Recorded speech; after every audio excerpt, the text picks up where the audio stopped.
Temos te adorado aqui nessa noite. Tiramos, Senhor, um período de oração, de joelhos em sua presença. Agora queremos apresentar o teu servo, pastor Isaac Luiz, que irá nos ensinar a sua palavra nessa noite. Abra o nosso coração para aprender de ti, ó Pai. A tua palavra é poderosa, ela quebra os grilhões, ela liberta, ela cura, ela alegra e ela salva. Que tudo isso aconteça no meio da tua obra, para que o teu nome, Jesus, seja glorificado. Amém.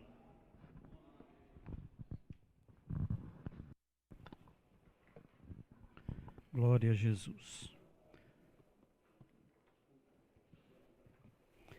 Eu quero, com alegria, cumprimentar toda a igreja com a paz do Senhor Jesus. Queremos também cumprimentar os nossos irmãos e amigos que estão participando aí pelo canal do YouTube da nossa igreja, desejando a vocês que tenhamos uma noite abençoada na presença do Senhor, que possamos aprender na palavra de Deus aquilo que Deus tem para entregar a cada um de nós. Nós estamos nesta noite propondo a estudarmos acerca de algo que é tão fundamental nas nossas vidas, falarmos sobre o perdão. E nós queremos fazer a leitura bíblica no Salmo 51. Eu te convido, você que está aí no seu lar, ou até mesmo no trabalho, está tendo como acompanhar, abra sua Bíblia aí no Salmo 51. Esse salmo é um salmo onde o salmista Davi, ele confessa o seu pecado, suplica o perdão e roga a Deus que ele renove um espírito reto. Salmo 51. Tem misericórdia de mim, ó Senhor, segundo a tua benignidade. Apaga as minhas transgressões segundo a multidão das tuas misericórdias. Lava-me completamente da minha iniquidade e purifica-me do meu pecado, porque eu conheço as minhas transgressões e o meu pecado está sempre diante de mim. Contra ti somente pequei e fiz o que a teus olhos parece mal, para que sejas justificado quando falares e puro quando julgares. Eis que em iniquidade fui formado, e em pecado me concebeu minha mãe. Eis que amas a verdade no íntimo, e no oculto me fazes conhecer a sabedoria. Purifica-me com isopo, e ficarei puro. Lava-me, e ficarei mais alvo do que a neve. Faze-me ouvir júbilo e alegria, para que gozem os ossos que tu quebraste. Esconde a tua face dos meus pecados e apaga todas as minhas iniquidades. Cria em mim, ó Deus, um coração puro e renova em mim um espírito reto. Não me lances fora da tua presença e não retires de mim o teu Espírito Santo. Torna a dar a alegria da tua salvação e sustém-me com um espírito voluntário. Então ensinarei aos transgressores os teus caminhos e os pecadores a ti se converterão. Livra-me dos crimes de sangue, ó Deus, Deus da minha salvação, e a minha língua voltará altamente à tua justiça. Abre, Senhor, os meus lábios, e a minha boca entoará o teu louvor, porque não te comprases em sacrifícios, senão eu os daria. Tu não te deleitas em holocaustos. Os sacrifícios para Deus são o espírito quebrantado. A um coração quebrantado e contrito não desprezarás, ó Deus. Abençoa a Sião segundo a tua boa vontade. Edifica os muros de Jerusalém. Então te agradarás de sacrifícios de justiça, dos holocaustos e das ofertas queimadas. Então se oferecerão novilhos sobre o teu altar. Tome o seu assento, meu irmão, que Deus possa fazer com que a palavra lida encontre refúgio certo em nossos corações nesta noite. Meus irmãos, a palavra de Deus que nós lemos, o salmista Davi, Através deste salmo, ele expressa uma ansiedade, um desejo muito grande de ter o seu pecado perdoado. E nesta noite queremos aplicar um objetivo da nossa ministração, dizendo que Deus pode perdoar quem o mundo quer condenar. E essa é uma realidade que a gente vê quase sempre. As pessoas que erram, que pecam, e o mundo, ele quer punir, ele quer aplicar a justiça. Nós vivemos uma sociedade egoísta, soberba e, de certa forma, maldosa. E a palavra de Deus já nos garante isso, que o coração do homem é perverso. E nós vemos que o objetivo é provar que Deus pode perdoar, mesmo que o mundo condene. Perdoar, então, é o quê? É permitir com que a pessoa que nos ofendeu renasça na história da nossa vida. É fácil? Não. É muito complexo perdoar alguém, mas é como se nós estivéssemos dando a oportunidade dessa pessoa renascer de novo e triunfar e trilhar o seu caminho. Um homem como Davi. Diz a Bíblia que esse homem era um homem segundo o coração de Deus, porém, ele se embaraçou com o pecado. Queremos dizer com isso que nenhum de nós estamos imune ao pecado. Queremos dizer que todos nós estamos sujeitos a cair.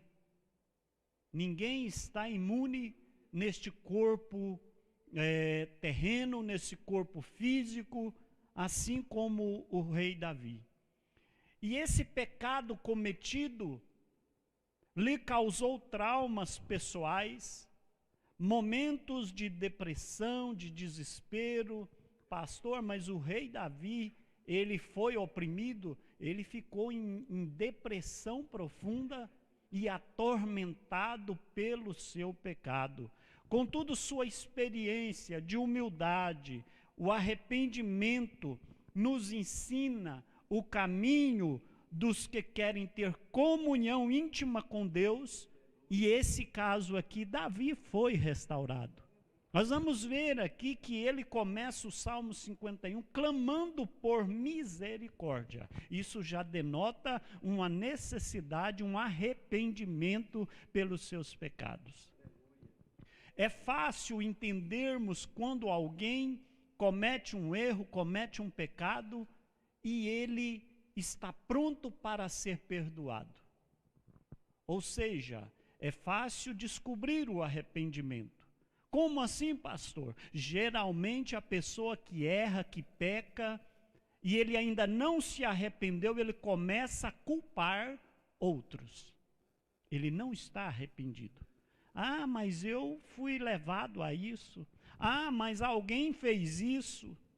Lançar a culpa, irmão Vicente, sendo que o verdadeiro pecador arrependido, ele confessa e chora diante de Deus e lamenta as suas transgressões. O rei Davi, ele vai falar: tem misericórdia de mim, ó Deus, segundo a tua benignidade. Apaga as minhas transgressões segundo a multidão das tuas misericórdias. As misericórdias do Senhor são infinitas. É diferente da misericórdia do mundo, ou seja, o mundo não tem misericórdia. Ele quer condenar, mas Deus quer justificar e quer perdoar. Quando nós lemos lá, e eu gosto de citar isso, quase toda a ministração, eu cito esse versículo lá em Lamentações 3, 22. As misericórdias do Senhor é a causa de não sermos consumidos, porque a sua misericórdia não tem fim. E o rei Davi já conhecia isso, e ele vai dizer: segundo a multidão das tuas misericórdias. Quando ele fala, lava-me completamente da minha iniquidade, ele já está expressando que ele é um homem pobre e pecador. Isso denota arrependimento.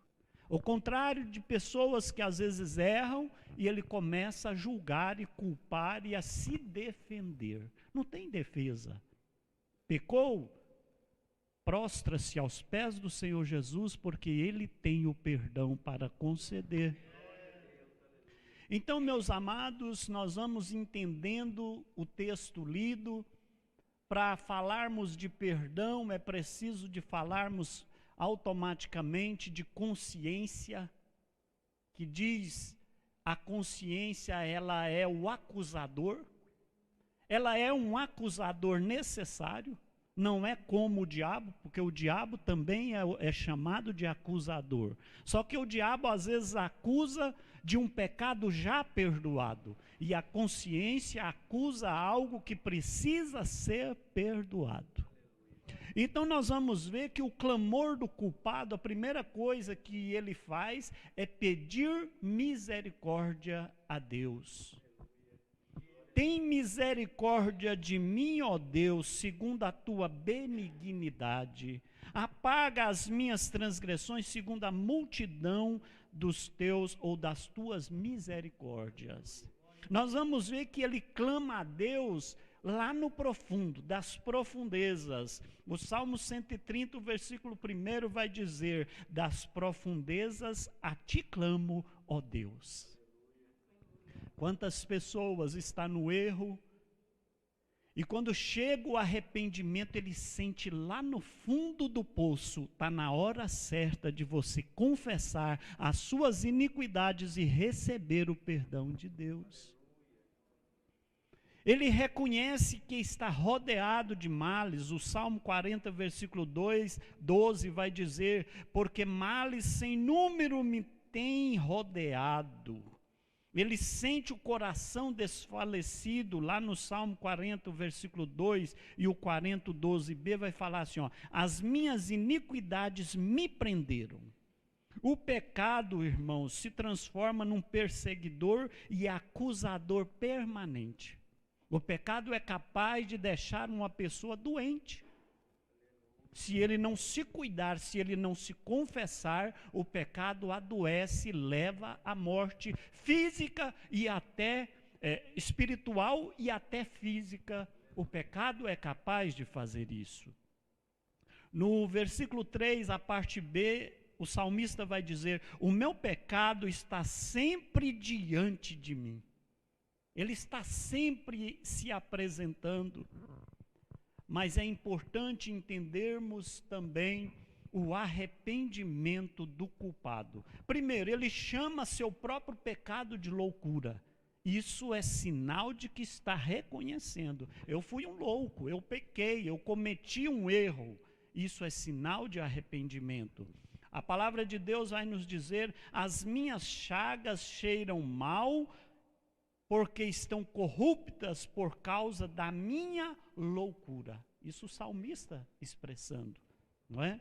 Nós vamos ver que o arrependimento do culpado, ele sente a sua tendência pecaminosa desde o nascimento. Ele começa a levantar lá no início de tudo, e ele vai dizer, eis que em iniquidade fui formado, e em pecado me concebeu a minha mãe. Chega a um excesso, um exagero de querer dizer que lá no ventre ele já estava em pecado. Nós vemos que o pecado, esse é um pecado original, que no caso de uma criança não leva à perdição, não é? Esse pecado original é o pecado de Adão, mas que após a consciência do pecado ele começa a surtir efeito. Então nós vamos ver, mas o salmista na ânsia, no desespero, ele já confessa o seu pecado lá no ventre da mãe. O desejo, a necessidade de receber a misericórdia e o perdão de Deus. Não há cânticos para o pecador. É triste a vida de um pecador que não recebeu o perdão, é só gemidos e insônias antes do arrependimento. O salmista lá no Salmo 6, o versículo 6, ele vai falar: já estou cansado do meu gemido, toda noite faço nadar a minha cama, molho o meu leito com as minhas lágrimas.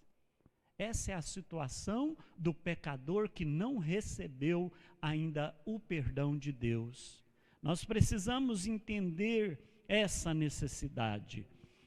Quer se afastar dos amigos, o pecador que não conseguiu ainda alcançar o perdão, mas que já tem um arrependimento trabalhando na sua vida, ele quer se afastar dos amigos, né? Amigos aqui são aquelas pessoas que levam também à perdição, que oferecem coisas que não vai edificar, e ele sabe disso e ele já quer se livrar dos amigos do pecado e das práticas más. No Salmo 6, o versículo 8, o salmista vai dizer: apartai-vos de mim, porque o Senhor já enviou a voz do meu lamento. É como dizer: olha, eu já estou recebendo a cura de Deus, eu já estou recebendo o perdão de Deus, não quero mais fazer parte desse ciclo vicioso do pecado.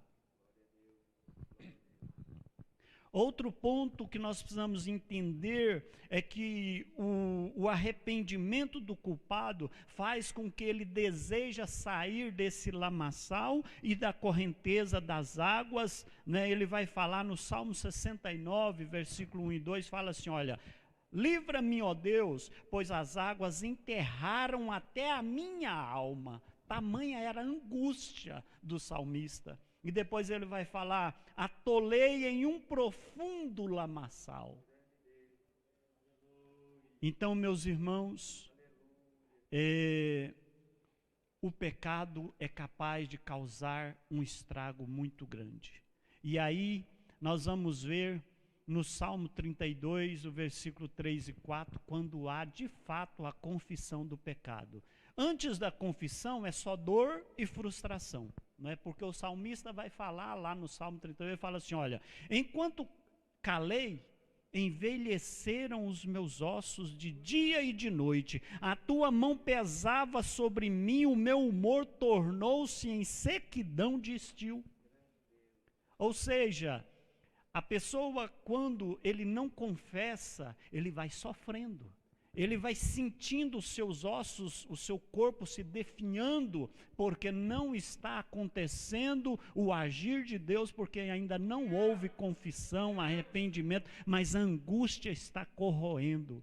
E ele vai dizer: enquanto calei, envelheceram os meus ossos. A confissão dos pecados a Deus, no Salmo 32, 5, ele fala assim: ó, confessei-te o meu pecado.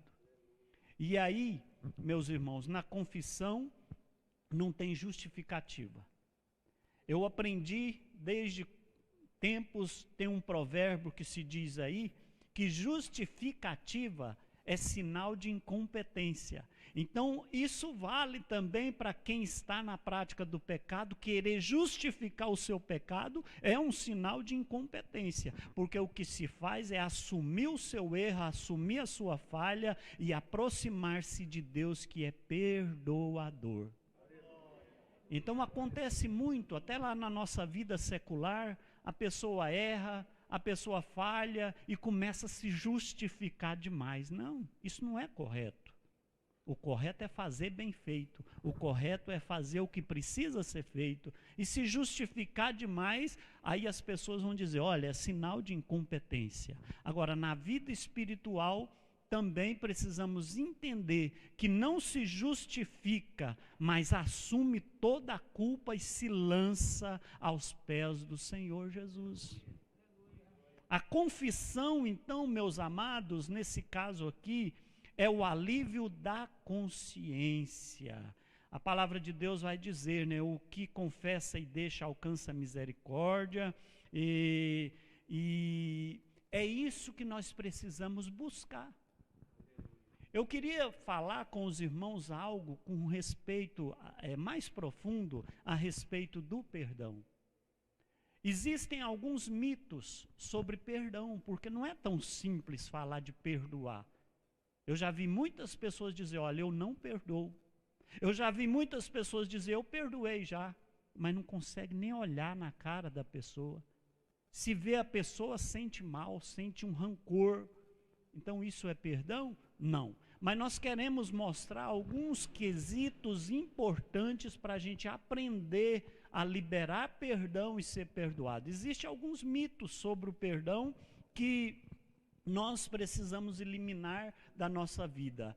Perdoar os outros, meus irmãos, é uma exigência para todos os cristãos. Nós precisamos aprender a perdoar, embora não seja fácil, não é? Marcos capítulo 11, versículo 25, vai dizer que é essencial, se também queremos ser perdoados, precisamos perdoar.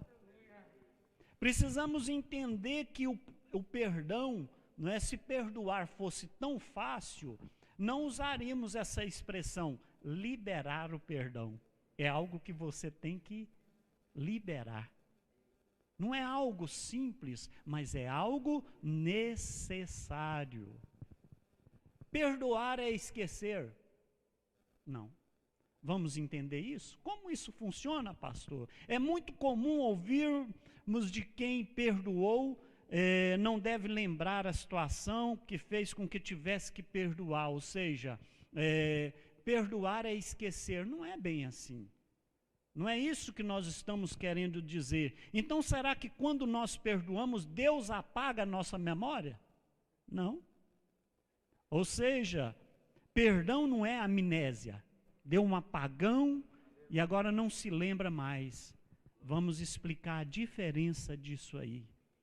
Perdoar não significa que não vamos lembrar, viu? Perdoar não significa que nós não vamos lembrar do que nos aconteceu, mas vai mudar como nos sentimos em relação a esse acontecimento. O que acontece aí, irmãos, é que nós precisamos libertar das mágoas. Ou seja, todas as vezes que você disser, eu perdoei fulano que me caluniou, aí você perdoou, aí você lembra do acontecido e dói o seu coração, vem um rancor e você começa a achar que aquilo não foi bom, que aquilo está te machucando, então ainda não liberou o perdão. Mas você pode liberar perdão e continuar lembrando de algo, mas desde que aquilo não seja mágoa no seu coração, desde que aquilo não impeça a você de ter uma vida normal diante de Deus, que isso não te atrapalha, que isso não seja um impedimento. Então, entenderam, meus irmãos? O perdão não significa que você esquece, apesar de que a Bíblia fala lá, lançar no mar do esquecimento, Deus é capaz de fazer isso, mas o homem não. O homem, ele vai sempre lembrar daquele acontecimento, mas se de fato houver o perdão, ele vai lembrar daquilo e aquilo não vai fazer mal algum a ele mais, porque já houve uma liberação. Então esse é um ponto. Liberar não é esquecer. Tem muita gente que está lutando e fala assim, pastor, eu perdoei e não consigo esquecer a situação. Tudo bem, você pode lembrar do fato, desde que isso não machuque mais o seu coração. E como é percebido isso? Às vezes você, aconteceu isso, mas tudo bem, está tudo tranquilo. Eu quero que essa pessoa tenha vitória, seja abençoada. E se de fato isso está acontecendo, você está perdoando. Amém? Segundo mito que muitas pessoas cometem, cada ofensa precisa ser perdoada uma vez só. E aí, irmãs? Às vezes não. Às vezes nós precisamos batalhar. Às vezes nós precisamos continuar orando e várias vezes vai vir aquela mágoa e você ora novamente, perdoa novamente, até você conseguir limpar do seu coração o rancor. Enquanto tiver rancor, o perdão ainda não foi liberado. Então, cada ofensa não é que ela tem que ser liberada de uma só vez. É quase impossível isso acontecer. Deus pode trabalhar. Deus pode fazer com que isso aconteça de uma única vez. Perdoei, pronto, acabou. Mas nem sempre é assim. Eu conversei com alguém há poucos dias. E essa pessoa, uma pessoa idônea, honrada, um ministro da palavra de Deus, ele falou: eu luto com isso a vida inteira tentando perdoar. Oro todos os dias. Não é fácil. É uma batalha. Porque às vezes causa um estrago muito grande. Não é? Então nós vamos ver, por exemplo, o que o rei Davi cometeu foi crimes. Não é? Cometeu um crime mandando assassinar, cometeu um adultério, e isso machucou muito ele ficou muito estragado com esses pecados, por isso ele vai reclamar, ele vai dizer que os seus ossos envelheceram, que ele foi lá nas profundezas, porque é isso que o pecado faz, não é? Mas nós entendendo que ao longo da vida, nós vamos aprendendo a perdoar. E pode ser que você tenha que perdoar mais de uma vez, lutar com isso até você conseguir de fato liberar o perdão. Terceiro ponto aqui que eu quero entender com os irmãos: pessoas que insistem no erro não merecem perdão? E aí? As pessoas continuam errando. Ele errou com você, continua errando, merece perdão? Você, talvez se fosse para me julgar, não é? Há poucos dias surgiu esse assassino em série aí em Goiás, prendeu agora essa semana, ou seja, mataram ele, né? E a gente vê lá os comentários, né? Ainda bem que morreu. É assim o julgamento da sociedade. Mas Deus não age dessa forma, não é? O número mencionado aqui por Jesus sobre o perdão, quando ele fala, Pedro fala até 7 vezes, Senhor. Jesus vai falar até 70 vezes 7, que dá 490. Só 490? Se você for contando, vai dar 400. Agora deu. Agora não perdoou mais, não. Não, até aí esse número é um número ilustrativo de Jesus. Se você está numa conversa com alguém e fala: olha, eu preciso perdoar uma vez, até 10 vezes. Mas ele não deu o limite daqueles 10. É uma maneira de falar. Jesus diz assim: até 70 vezes 7. Então, pessoas que insistem no erro merecem perdão? Merece. Merece talvez não, nesse sentido aqui, o que eu quero dizer é que Deus continua podendo perdoar. E quem somos nós para não liberar o perdão? Não é? Então nós também não merecíamos perdão, irmãos. Não é? Mas Deus nos perdoou pelo seu amor e graça. Então, como podemos negar o perdão a alguém dizendo que ela não merece? Não é? Então pensemos, reflitamos sobre essa situação. E o quarto ponto aqui: perdoar significa ser amigo de quem nos ofendeu. É um mito. Tem gente que fala assim: você tem que perdoar e ser amigo.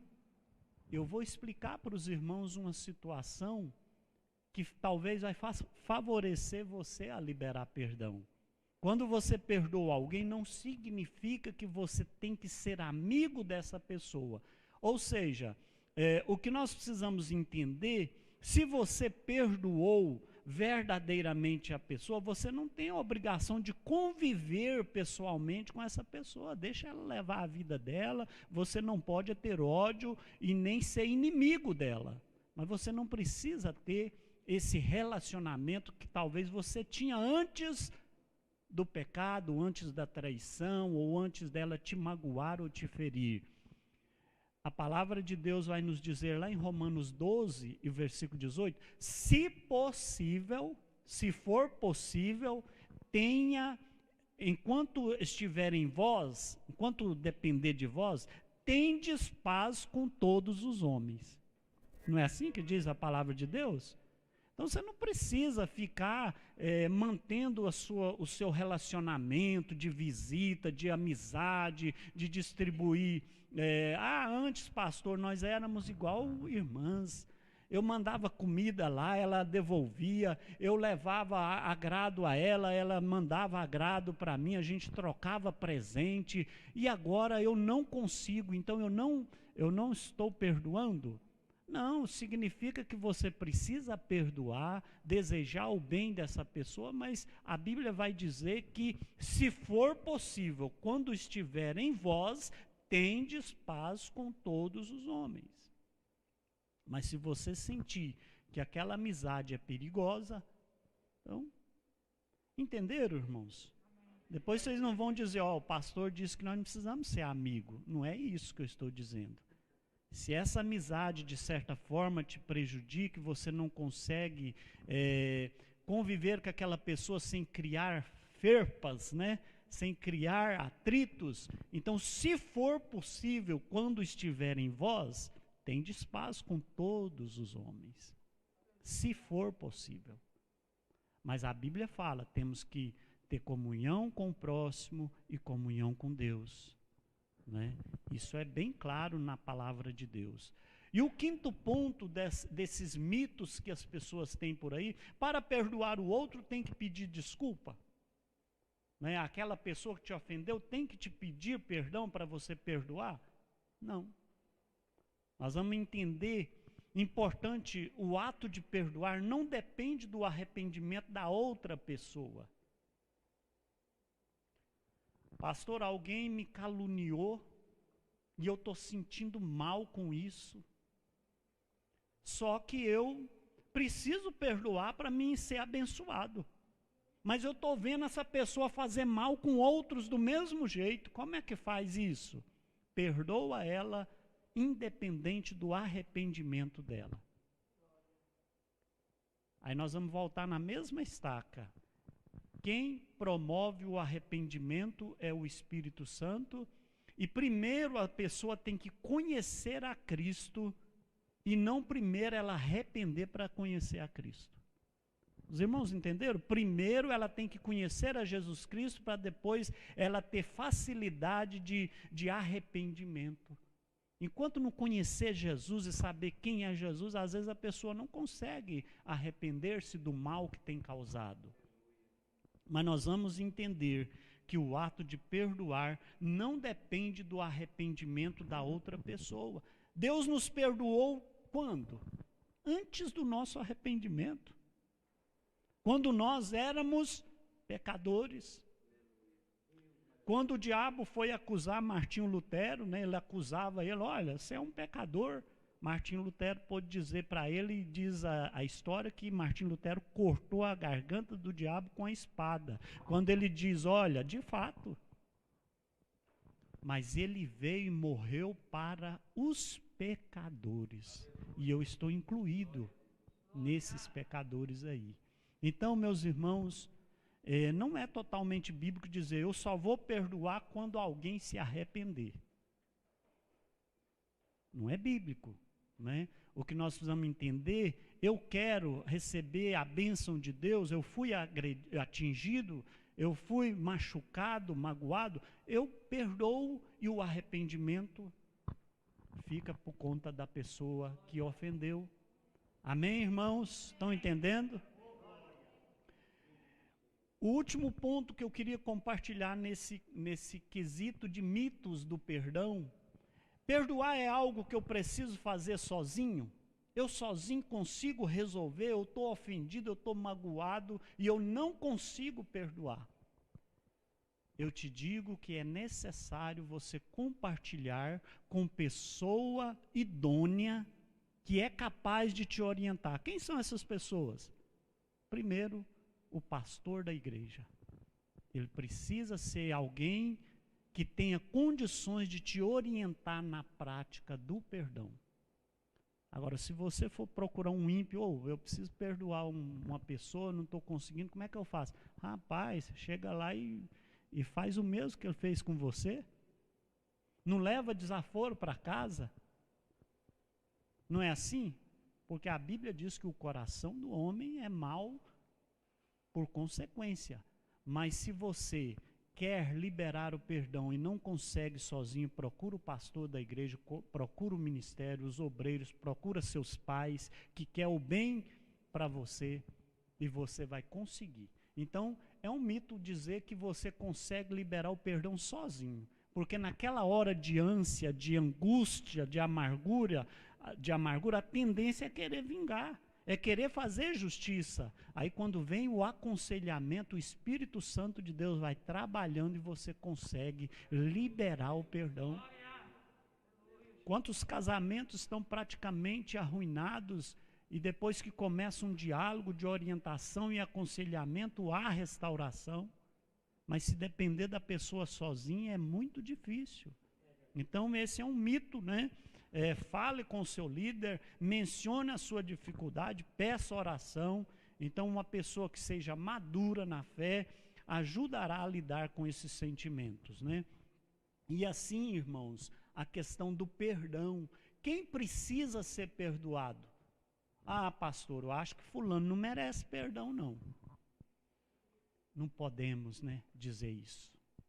Quem somos nós, né? E aí eu fico com aquela passagem lá da mulher pecadora, né? Quem era ela?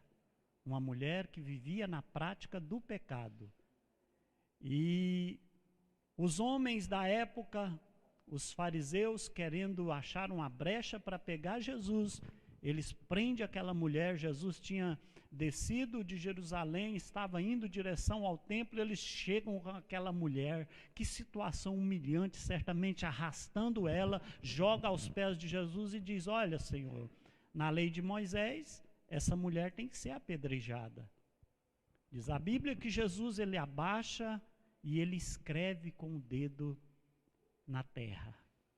E quando ele está ali escrevendo de cabeça baixa, e eles: e aí, Jesus? A lei é clara. Quantos já ouviram essa palavra? A lei é clara. Né? A gente é comum a gente dizer isso, né? Querer a justiça, querer condenar.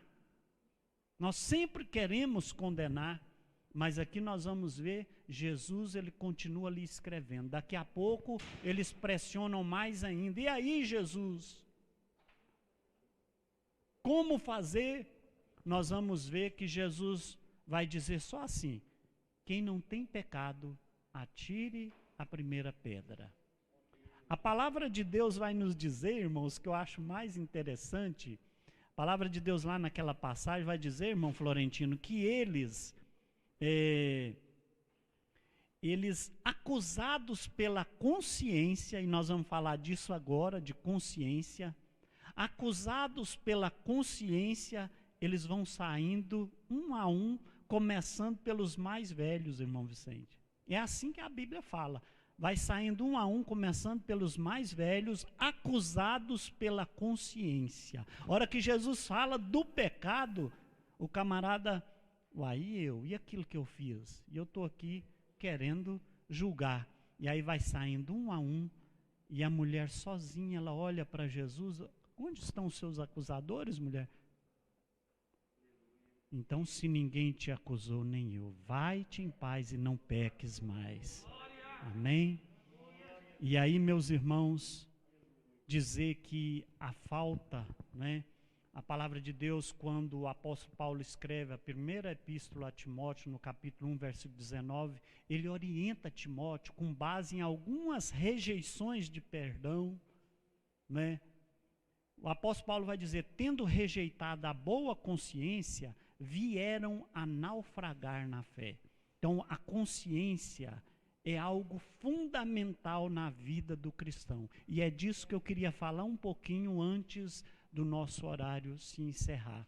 Falar um pouquinho de consciência. Como funciona isso, pastor?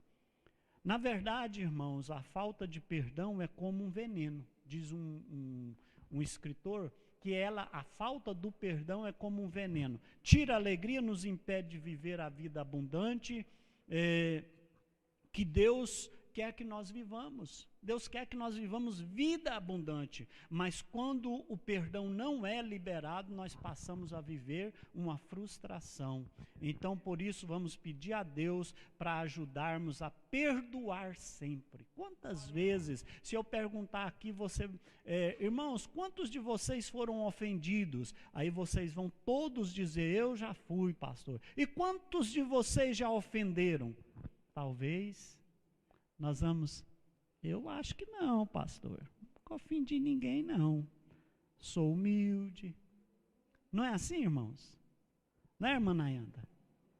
Então, meus irmãos, que nós possamos entender a necessidade de liberar perdão, porque nós também ofendemos.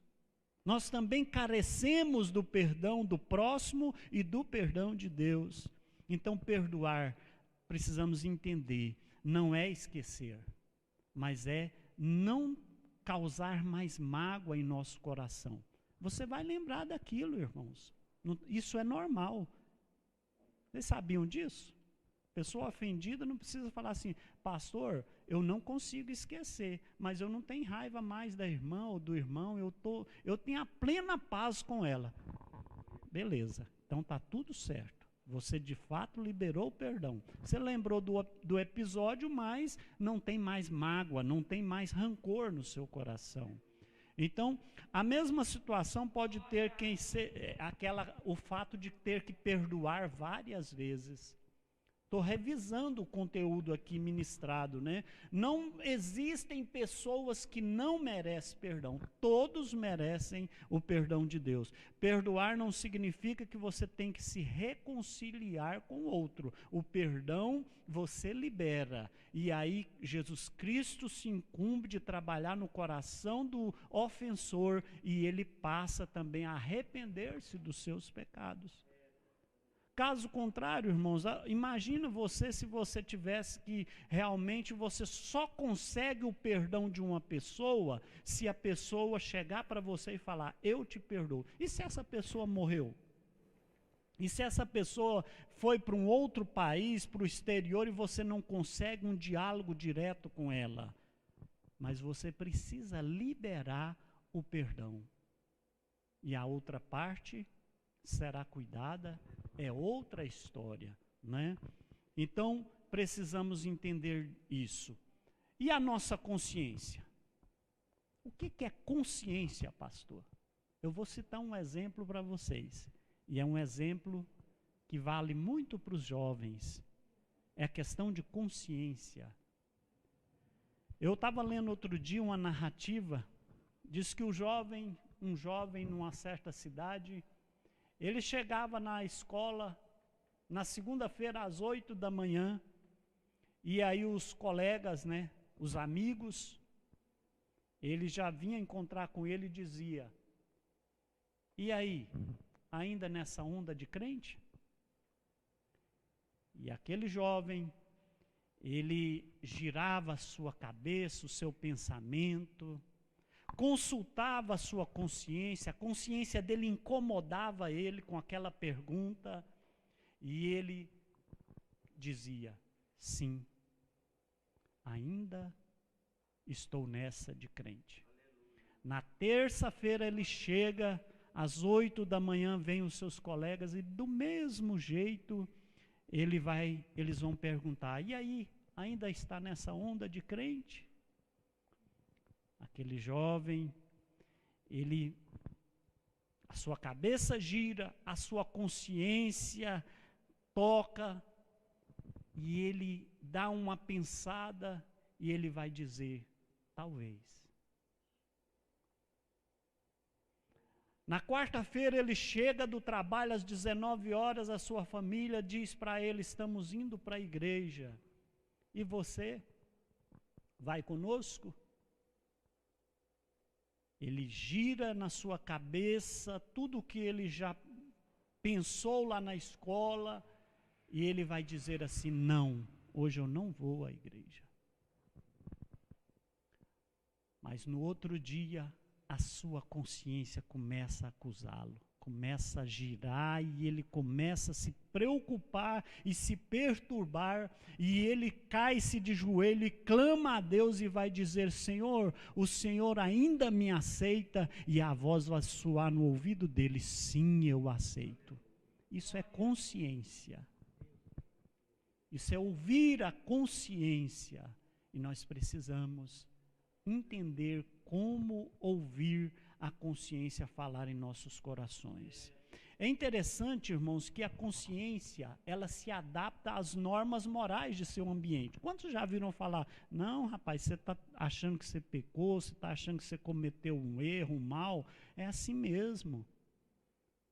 Existem esses perigos dessa consciência, que não é uma consciência sã, é uma consciência corrupta que a sociedade prega. Tudo é normal, isso pode, é tranquilo, não se preocupa. Existe um mal aí na sociedade que faz com que nós achamos que está tudo normal, mas não é bem assim.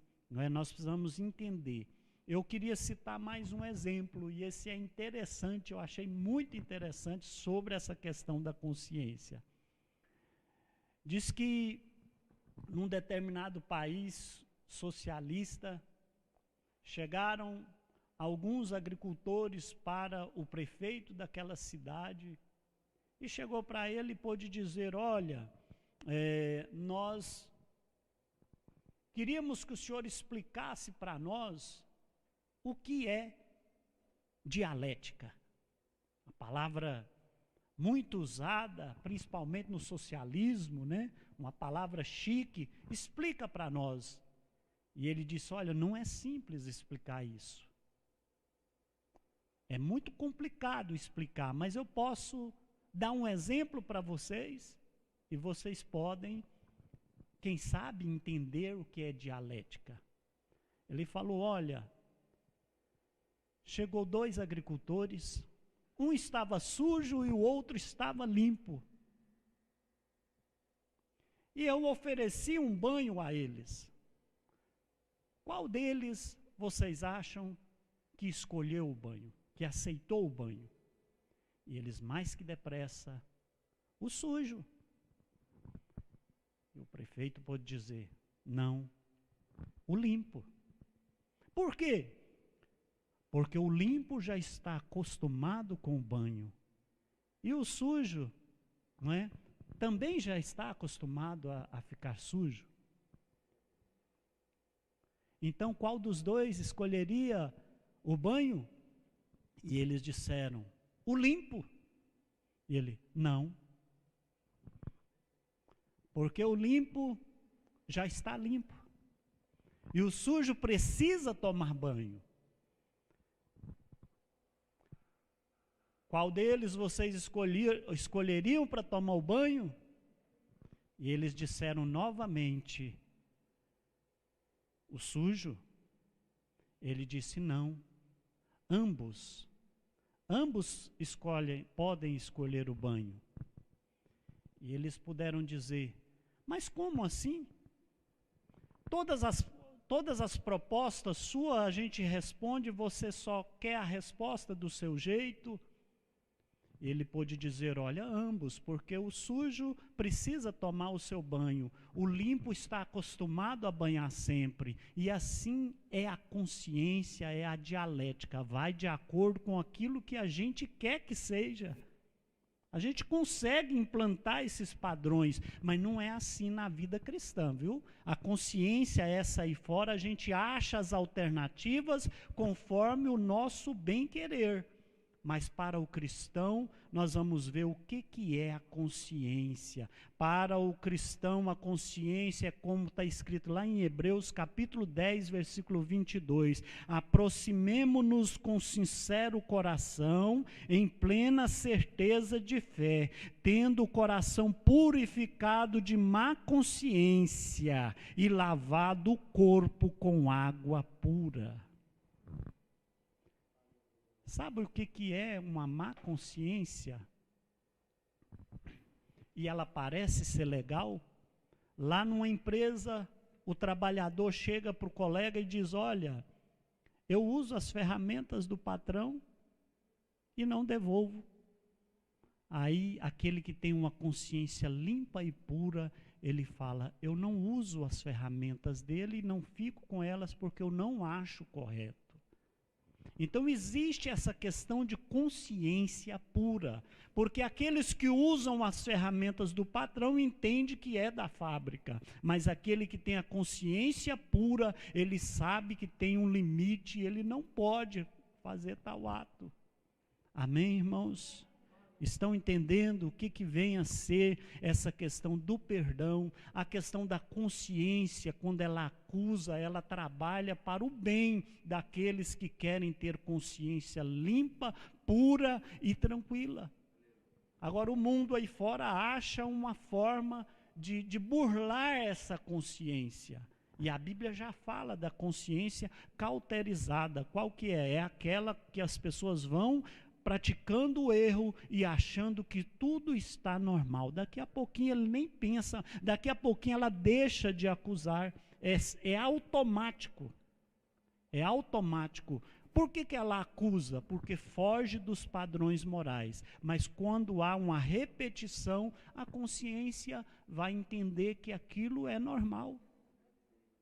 Então, vamos estar conforme a palavra de Deus nos diz. Aproximemo-nos com sincero coração, em plena certeza de fé, tendo o coração purificado de má consciência e lavado o corpo com água pura. Amém, meus irmãos? Nada se compara às delícias e segurança de quem anda em paz com Deus, que libera perdão, que tem uma consciência tranquila. Não cedamos o mal, viu, irmãos? Não vamos ceder às concupiscências da carne, mas manter a nossa consciência limpa, pura e tranquila, sabendo que nós podemos ter sempre a presença do Espírito Santo em nossas vidas. Que Deus abençoe a tua igreja, Deus abençoe o seu povo, Deus abençoe os nossos irmãos que estão também participando aí pelo canal do YouTube, Deus abençoe todos aqueles que se dispuseram a vir aprender mais uma vez na palavra de Deus.